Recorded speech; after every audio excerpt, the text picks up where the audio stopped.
Ce jour dédié pour que Dvora Bat Geneviève ait rapidement un zivou gagoun, un bon mari, Balmedot Tovot, et que se marie très rapidement. Amen, va Amen. On me demande ici de parler un peu, de faire un petit cours, un tuto, comment tu appelles ça? Un tuto. Un tuto pour être Shaliach Tzibour, pour être un ministre officiant. C'est une très bonne question, parce que la majorité des ministres officiants valent rien, fait des erreurs catastrophiques, et dans les pays où il y a moins de Torah, comme la France, c'est encore pire. Ok, alors, la vérité, jusqu'au Shema Israël, non, on va dire jusqu'au Kaddish de Yotzer, de Barechou, on n'a pas trop besoin du Shaliach Tzibour, d'accord? On commence au doux, il y a un qui lit. Il ne faut pas le dire trop vite, les gens sont très pressés. Shulchan Aruch dit qu'il est comme quand on compte des pièces. Bon, tu ne comptes pas 1, 2, tu comptes 1, 2, 3, 4, 5, mais pas non plus 1, 2, 3, 4, 5, d'accord? Normal. Surtout que ce sont des versets extraordinaires. Dans Soukot Zimra, on lit les derniers chapitres des Tehillim, écrits par le roi David. Ça a une valeur énorme. Il a raconté que si quelqu'un est en retard, il faut savoir ça, c'est très important de commencer la Hamida avec tout le monde. Un problème qu'il y a ici à la Yeshiva. Les gens prennent leur temps. C'est bien d'un côté, mais il faut commencer la Hamida avec tout le monde. Ça a plus d'importance de commencer la Hamida avec tout le monde plutôt que de ne pas sauter des passages. Donc si on voit qu'on est en retard, il faut sauter des passages. Quel est le passage numéro 1 qu'on peut sauter? Shiratayam, exactement. Le chant qu'on fait Béné Israël au bord de la mer lorsque Dieu a englouti tous les Égyptiens. C'est marqué que celui qui dit Shiratayam le matin dans la prière, avec de la joie, en s'imaginant qu'il est en train maintenant de passer la mer, et qu'il voit comme ça les Égyptiens qui ont été engloutis et que lui sort vivant, on lui pardonne tous ses péchés. Combien ça vaut? Combien ça vaut? Des millions de milliards. Pas d'enfer. Quelqu'un qui meurt, normalement, il va en enfer. C'est pas agréable, l'enfer.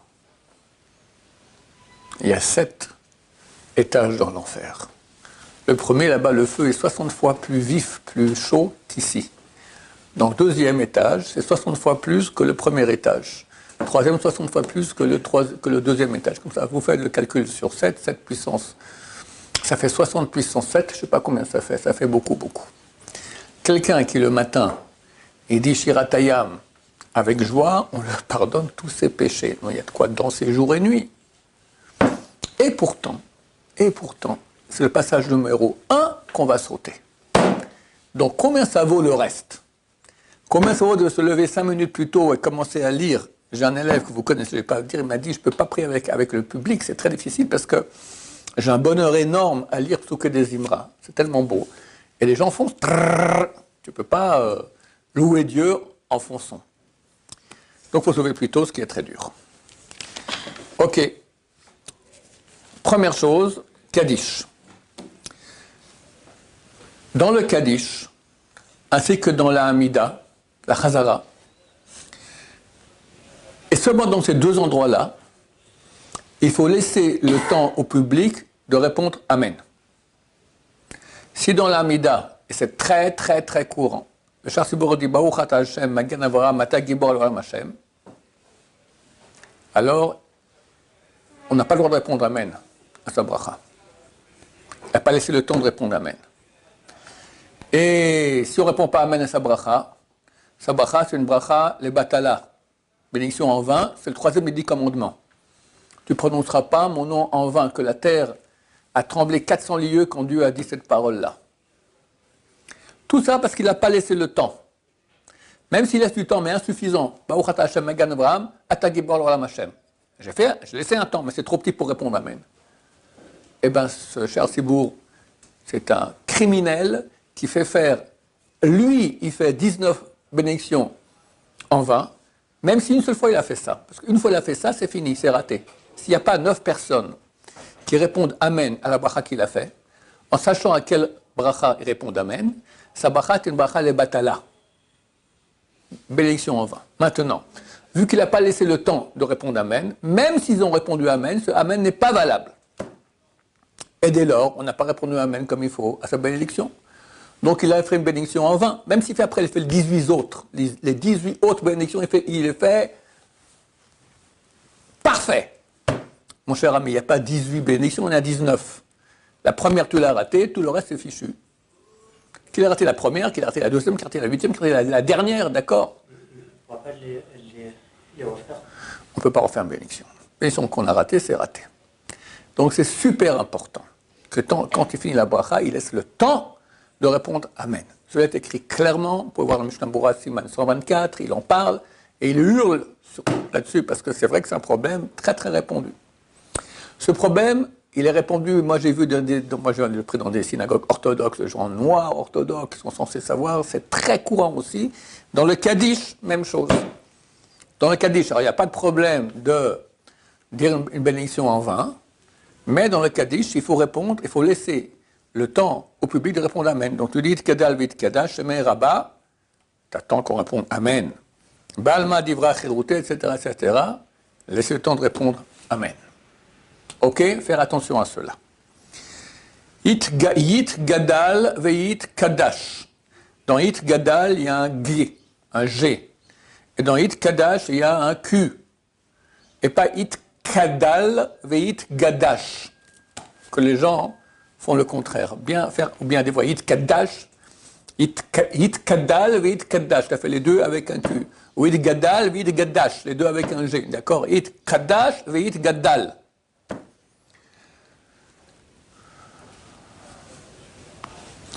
Je rappelle qu'en hébreu, il n'y a pas de liaison. Ça n'existe pas. Et, Baruch Hashem, dans le Sidour israélien, partout où il y a deux lettres qu'on risque de faire la liaison, par exemple, Va'avtat Hashem Elokecha bechol levavecha. La tendance, c'est dire bechol levavecha. J'ai dit un seul L, bechol levavecha. J'ai fait la liaison. Il faut dire bechol levavecha. Dans le sidourim israélien, ils mettent un petit rond, une petite étoile au-dessus des deux lettres pour qu'on sache bien faire la non-liaison. Donc c'est-à-dire que chaque fois, en gros, quand il y a deux lettres qui se ressemblent, ou bien des fois, ce n'est pas des lettres qui se ressemblent, c'est des lettres, par exemple, on va voir ici, hein, Ukshartem Otam. Ou Ukshartem Otam. Ukshartem Otam, très bien. Ukshartem Otam. On a tendance à faire une liaison, le M et le Aleph, Ukshartem Otam.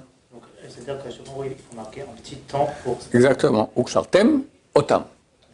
Attends, des fois, hein, ça c'est dans les Psukim des Imra, il y a des choses que si on fait la liaison, ça devient très grave.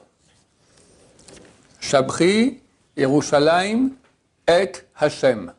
Lou, Jérusalem, et Hashem. Si je fais la liaison, Shabri, Yerushalayim, met. C'est quoi met? Il est mort. Lou, Jérusalem, Dieu est mort. C'est beau de louer comme ça. Yerushalayim, met. Yerushalayim, et. Compris? C'est un cours intéressant, merci. Je suis bien content de pouvoir dire toutes ces choses-là. Ok. Après, donc on commence Yotzer, et là vient le Shema Israël. Bon, on va parler comme un peu du Shema Israël. C'est pas Shema, c'est Shema. Shema, c'est un Shema. Les deux points comme ça, des fois on prononce, des fois on ne prononce pas. Il y a des lois, qui, quoi, quand. Là, c'est pas Shema, mais Shema. Avec un Ain, Shema. Maintenant, on va faire l'examen que je fais toujours ici. C'est quoi le mot qui vient après? Israël. Comment? Israël. Faux. Israël. Faux. Israël. Bravo. Israël. Bravo. Israël. Comment? Israël. Comment? Israël. Je crois que ça va. Israël. Bravo. Israël. Bravo. En hébreu, en français, on écrit Israël avec un I. Alors les gens disent Israël. C'est faux. Israël, en hébreu, c'est écrit avec un Yud. Alors si tu dis Israël comme en français avec un I, ça sera avec un Aleph. C'est un Yud, c'est un Y. Donc il faut dire Yisraël. Israël. Yisraël. Israël. Voilà. Toute la tefila, en fait. Hein? Toute la tefila. Toute la tefila. Mais au moins... Le yud, D'accord, mais quand tu dis Shema Israël comme une vache espagnole, c'est quand même un problème plus que le reste. C'est de la Torah, Shema Israël. C'est quoi la différence, Rabbi? C'est la même chose. En soi, à la fin, c'est le même mot, non? Non, c'est pas le même mot. C'est quoi Israël et Comment tu t'appelles, toi? Non. Noam. Noam. C'est comme je t'appelle, moi, je sais pas moi, quelqu'un t'appelle Naom. Toi aussi, non, tu me diras. Mais Rav, C'est pas la même lettre. C'est pas la même lettre. Il y a un Yud et t'en fais un Aleph. Shema Yisraël. Pas Shema Israël. Alors, j'espère que Dieu est indulgent et comprend que les Français, ils ne savent pas lire et il fait passer. D'accord? Mais ça ne veut pas dire que tu dois compter là-dessus. A priori, il faut prononcer comme il faut bien. C'est marqué que celui qui prononce bien le Shema Israël, on lui refroidit l'enfer. On a parlé auparavant qu'il faisait chaud là-bas. Compte-moi un ventilateur. Sympa? Non? Ça vaut la peine? Hein? C'est mieux de ne pas y aller, je suis d'accord avec toi.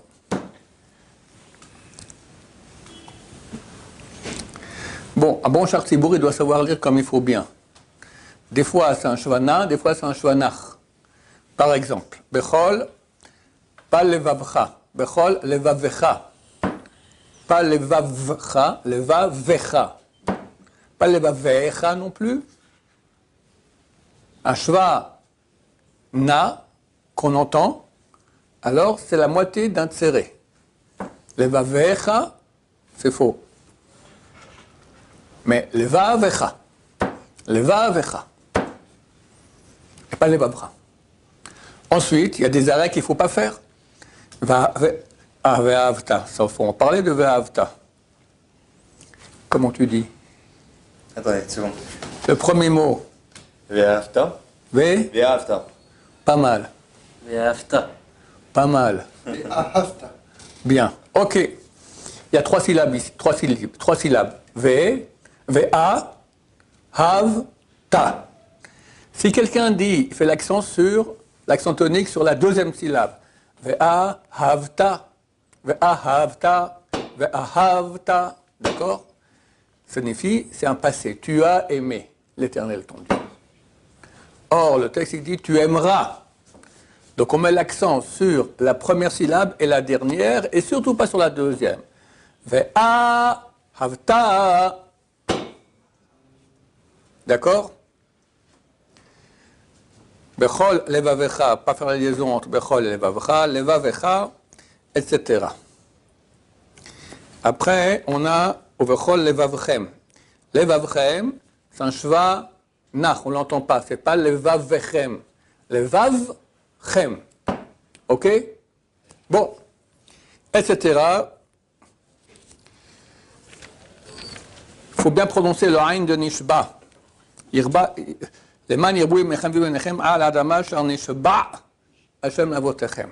Parce que nishba, comme je viens de dire maintenant, sans aïn, ça signifie être emprisonné.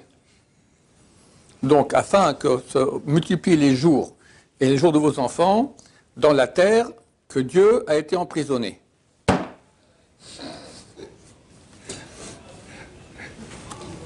faut dire nishba avec un aïn. Nishba que Dieu a juré. Comment c'est qu'on a fait par exemple en Sheva ou pas? Ça, c'est des lois, je ne peux pas le dire maintenant. Il y a 5 cas dans lesquels ça change, c'est un shvanach ou shvana. Il y a certaines syllabes, si c'est 2 shva, si c'est en début de mot, il faut apprendre ces lois. Dans l'Ish Matzliach, au début, il te donne toutes les lois de shvana et shvanach. Aujourd'hui, Baruch Hashem, dans les sidurim israéliens, ils te mettent le shvana qu'on doit prononcer, ils le mettent en plus gros. Donc il faut suivre cela. Mais si tu dis pas comme il faut, alors tu ne dis pas comme il faut, mais tu n'as pas changé le sens. Mais des fois, ça change le sens ici. Nishba. Et Nishba, il a été emprisonné, le pauvre bon Dieu. D'accord? Maintenant, on arrive à un point super important où l'hyper-majorité des gens, même orthodoxes, même Tamil Chachamim, ne savent pas faire ce qu'il faut. C'est Hashem El Koachem Emet à la fin du Shema Israël. Ça, vous devez bien l'apprendre. Et le dire aux gens pour qu'ils apprennent à le faire comme il faut. C'est un gros problème. Dans le Shema Israël, il y a 245 mots. On veut arriver à 248 comme le nombre de mitzvot positives, le nombre d'organes que nous avons dans le corps. Pour ça, on rajoute 3 mots. En fait, on rajoute 4 mots. Hachem, On dit Ani Adonai Elohechem, Asher hotziti atchem me'eretz Mitzrayim lotachem le'Elohim. Là, je finis ce dernier verset du Kriyat Shema. Emet, Hashem, Elokechem, Emet. 4 mots. Ça fait 249. Il y a un problème. En fait, un des Emet, j'ai dit 2 fois Emet, Emet, Hashem, Elokechem, Emet, c'est le premier mot de la bénédiction qui vient après. Le matin, Emet Viatziv, le soir, Emet Ve'emuna. Si quelqu'un dit Kriyat Shema, or, pas dans le cadre de Shachrit et Arvit, où il y a une bracha qui vient après, par exemple, Kriyat Shema Shalamita, alors comment il fait? Il finit son dernier verset, Ani Hashem Elokechem, Asher hotziti atchem me'eretz Mitzrayim lotachem le'Elohim, Ani Hashem Elokechem, il rajoute 3 mots, Hashem Elokechem Emet. Et pas comme nous on fait aujourd'hui, Emet, Hashem Elokechem Emet, ça fait 4. Pourquoi? Parce que là, il n'y a pas de bénédiction après, donc il n'y a pas besoin d'un deuxième Emet. Il y a un Emet, donc Hashem Elokechem Emet, ça fait 248. Nos frères Ashkenazes, ils font autrement. Eux, avant de commencer le Shema Israël, ils disent El Melech Ne'eman. 3 mots en plus. Ils mettent avant le Shema Israël et ils font Shema Israël. Mais nous, on ne fait pas comme ça. Nous, on fait Shema Israël directement. À la fin, on rajoute Hashem Elokechem Emet, 248. Mais ça, c'est quand tu fais Shema Israël hors du cadre de la prière, où tu as une bénédiction à faire qui commence par Emet. Tu fais le cas de la prière, de Shachrit ou Arvit, et tu as le mot Emet, qui vient aussi, le premier mot de la bracha qui vient après, donc tu dois dire Emet, Hashem, Elokechem, Emet. C'est ça qu'on répond, Emet. Mais, il faut que tu penses qu'un des Emet, c'est pas une partie de Kriyat Shema.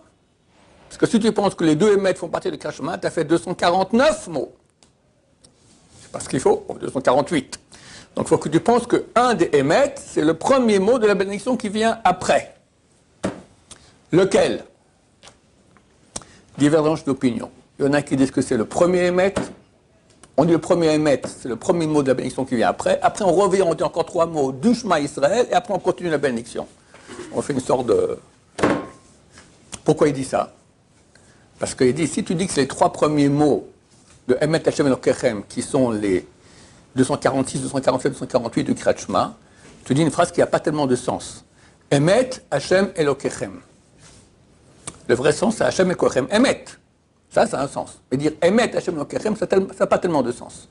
Donc, eux, ils disent, le premier Emet, c'est le premier mot de la bénédiction qui vient après, et les 3 mots qui viennent après, Hashem, Elokechem, Emet, c'est les 3 derniers mots du Kriyat Shema. Vous me suivez ou c'est trop compliqué?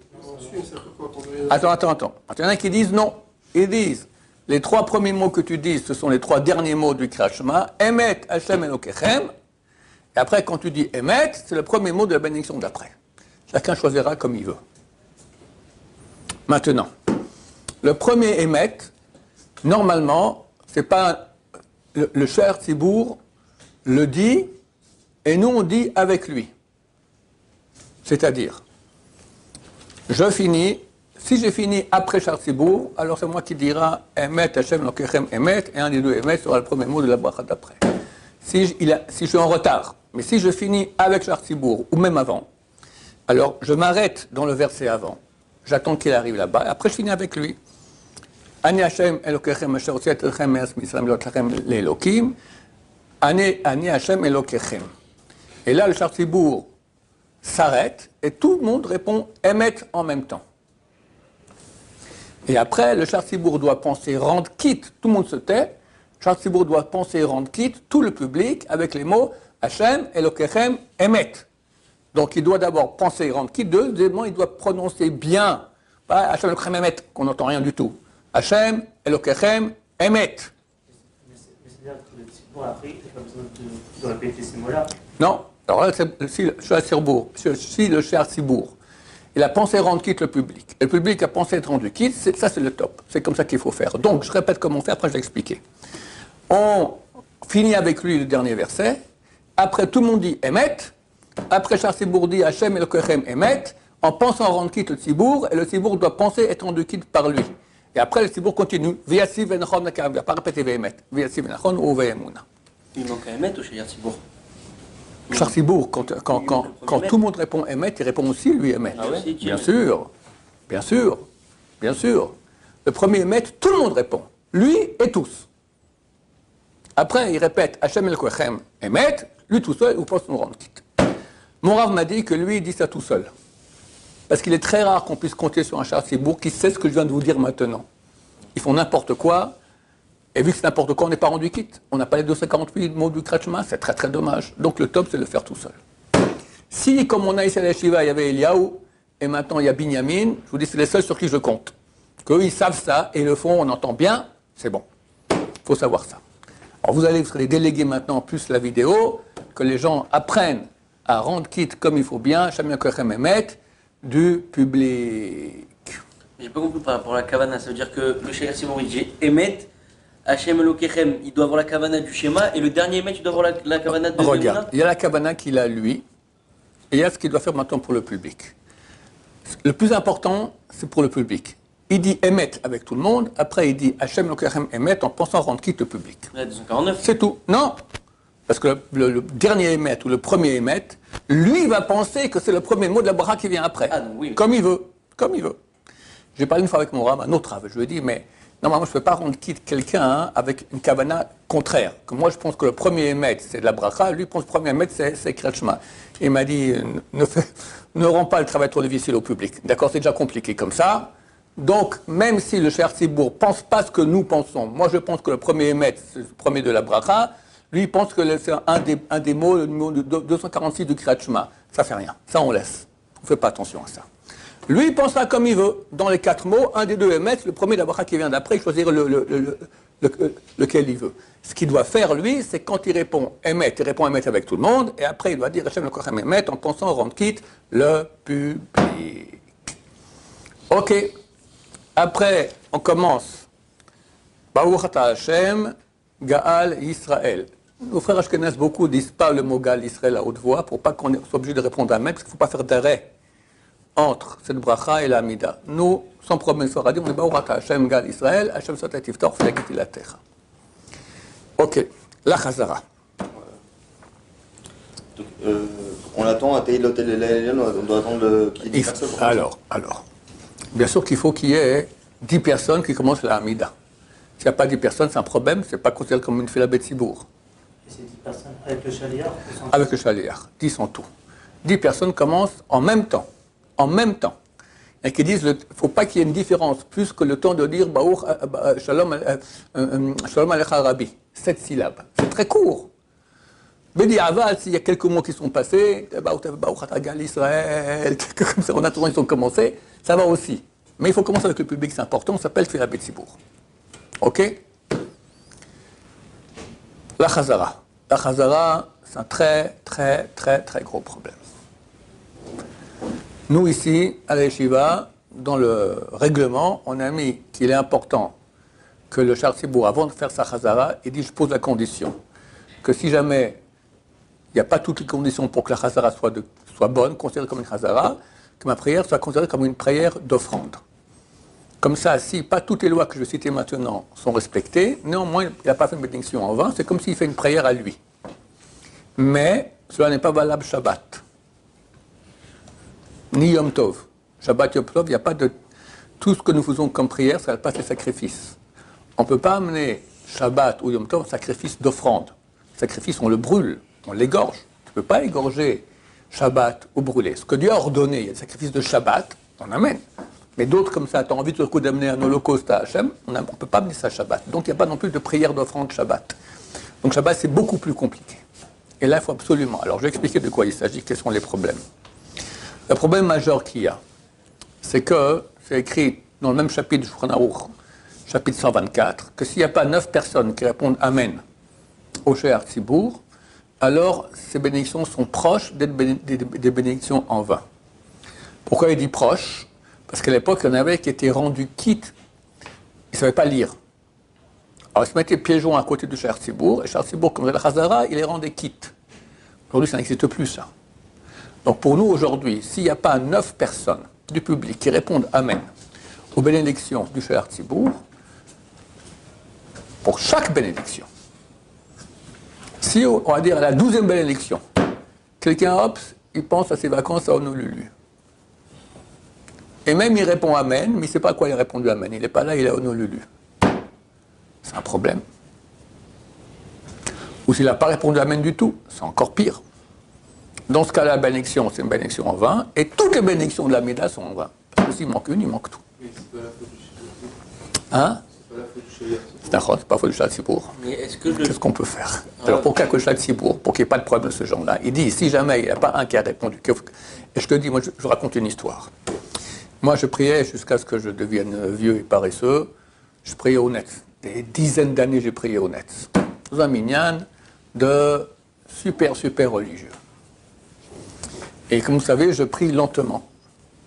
Alors, je prie lentement, puis à un moment, c'est la Chazara, je vais au même rythme que Shahar Tzibur, je suis avec lui. Mais je fais ma propre Amida. Tout à coup, il s'est embrouillé. Et je ne sais plus où il était. Quel bracha. Je trouve mieux ma Amida, moi je savais exactement, j'étais avec lui. J'aurais dû aller, j'ai le droit de marcher, lui montrer, mais j'ai oublié, je ne pensais pas que je pouvais marcher, j'ai oublié que je pouvais marcher, aller lui montrer. Le pauvre, il a repris un autre endroit, il manquait une bracha, donc tout ce qu'il a fait, c'était nul. Mais ce qui m'a super étonné, il y avait peut-être 20 personnes là-bas dans le minyan. Personne ne savait à quel bracha il était. Personne n'a su lui dire. Ça veut dire que quand il fait sa chazara, le public ne sait pas à quoi répondre Amen. Ils ne savent pas, c'est un gros problème. C'est rare, je vous dis, c'est rare qu'il y ait 9 personnes qui répondent comme il faut bien Amen, sachant à quoi, les gens, ils ont un manque de concentration. Et ils commencent à penser à autre chose, et c'est un problème. Donc ça vaut la peine extrêmement que Shahar Tzibur, avant de commencer sa Mida, en tout cas, quand on peut s'arranger, c'est-à-dire les jours qui sont des jours de Chol, ni Shabbat, ni Yom Tov, qui pose la condition que sa bracha soit considérée, que sa prière soit considérée comme une prière d'offrande, pour en cas où il n'y a pas eu 9 qui ont pensé ce qu'il fallait penser, ce ne soit pas considéré comme une bénédiction en vain. Ça, c'est un des problèmes qu'il y a.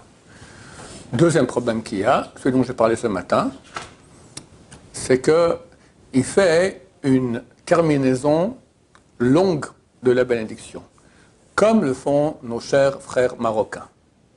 Les Marocains, Baruch Hashem, c'est une communauté extraordinaire qui a tenu, je crois qu'il n'y a presque aucune communauté d'exil qui a tenu aussi bien leurs coutumes jusqu'à aujourd'hui. Mais ils aiment bien chanter. Ils aiment bien chanter, les Tunisiens aussi. Ils aiment bien chanter. Et tu verras que tous, ils te font Baruch Ata Hashem Magen Avraham. C'est très joli, mais c'est un gros problème. Pourquoi? Vous verrez.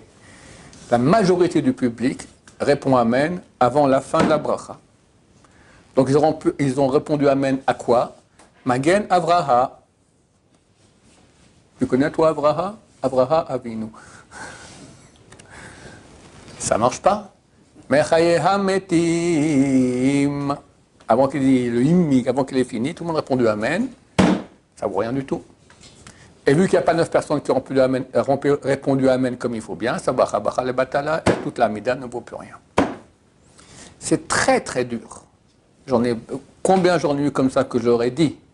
C'est une habitude d'enfance. C'est très très dur pour eux de faire court, dire Magen Avraham.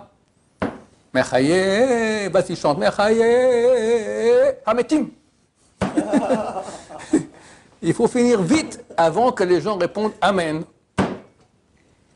C'est super important, en vrai, c'est une grande catastrophe. Une catastrophe de catastrophe. Qu'est-ce qu'on fait, nous, quand il y a un minyan pareil? Tu fais quoi? Moi, ce que je fais, c'est que on peut faire comme ça, c'est écrit. Tu dis le verset, à la fin de chaque bracha, tu dis Baruch Adonai Laolam Amen ve Amen. C'est un verset de Tehillim. Et tu penses que le deuxième Amen, le Ve Amen, c'est aussi le Amen de la bracha. Alors que tu as un doute si on peut répondre Amen ou pas, tu fais comme ça, c'est valable. Comme ça, tu n'as pas fait un Amen qui est orphelin, et tu as répondu Amen, dans le cadre d'un verset, ça va aussi. Troisième problème, c'est que, comme je dit auparavant, on va répéter, il faut laisser le temps en 2 brachot au public à répondre Amen. Si tu as repris avant que la majorité du public ait répondu Amen, tu as eu trop peu de temps, c'est Wachal Batala aussi, ça ne va pas. Voilà. Quoi dire encore? Oui. Je voulais vous poser une question par rapport à Kaddish. Pour Kaddish, il faut qu'il y ait 9 qui répondent ou juste la présence de 9 personnes, c'est bon? Ça va. S'il y a 10 personnes présentes, mais on a 6 qui répondent, ça va. Okay. Moi, c'est par rapport, enfin, pendant la Khazara, vous avez dit 9. Sinon, Ouais. si le Shaliach Tzibour, il voit qu'il y en a un qui répond pas, est-ce qu'il a le droit de se couper dans la Khazara et de dire il faut répondre et après, Non, on peut parler. Mais... Je peux lui faire signe comme ça. Ça, on peut. Parler dans la Mida, on ne peut pas. Mais faire des signes, s'arrêter, lui expliquer, tout, taper. Voilà. Maintenant, il y a des gens, Baruch Hashem, qui prient lentement. Prient lentement, c'est-à-dire qu'ils sont en relation avec Hashem. Et d'habitude, ils ratent la Kedusha. La Kedusha, c'est un très grand moment. Le Midrash dit que Dieu dit, j'ai pas de moment que j'aime plus que celui où mes enfants lèvent les yeux vers le ciel et disent Kadosh, Kadosh, Kadosh. Chose très très grand. Et celui qui fait la Amida lentement, il rate ça. Et s'il fait sa Amida vite, il va rater sa Amida. C'est un problème. Ce que je fais moi d'habitude, c'est que je vais après écouter la Kedusha à un autre endroit. Je prie un endroit où il y a beaucoup de minyanim, j'ai fini, je vais essayer d'écouter la Kedusha à un autre endroit. Ici à l'Yeshiva, il n'y a pas d'autre endroit. Qu'est-ce qu'on fait? Ça fait partie de notre règlement. On demande au Shaliach Tzibour que quand il fait de la Kedusha, il pense rendre quitte tous ceux qui sont encore dans leur Amida. Et c'est valable. Mais il y a deux conditions à cela. Trois conditions. Un, qui pense rendre quitte les gens qui sont dans l'Amida. Celui qui est dans l'Amida doit s'arrêter et pense être rendu quitte en écoutant sa Kedusha. Et troisième, il faut qu'on puisse l'entendre, la Kedusha. Parce que très souvent, tout le monde répond Kadosh, Kadosh, Kadosh, et savoir on ne l'entend plus. Alors, soit il attend que tout le monde réponde après répond, ou il crie très très fort puisque tout le monde on l'entend bien. Moi, par exemple, à Yom Kippour, ça fait peut-être 20, 30 ans, j'ai un ami français juste à côté de moi. Quand il répond Kadosh à Yom Kippour, c'est les murs qui tremblent, d'accord? Très très fort. Je n'entends pas tout le Shaliach Tzibour. Je suis très loin de lui d'ailleurs. Alors lui, juste à côté de moi, il hurle Kadosh, Kadosh, Kadosh pour me rendre quitte. Ça va aussi. Pas besoin, c'est forcément le Shaliach Tzibour qui me rend quitte. Quelqu'un à côté qui me rend quitte pour la Kedusha. On fait comme ça. Donc faire attention à cela. Voilà. Autre chose encore, des questions? Bon, qu'Hachem nous aide à être des bons Shaliach Tzibour et à avoir des bons Shaliach Tzibour. Baruch Adonai, l'olam, amen, va amen.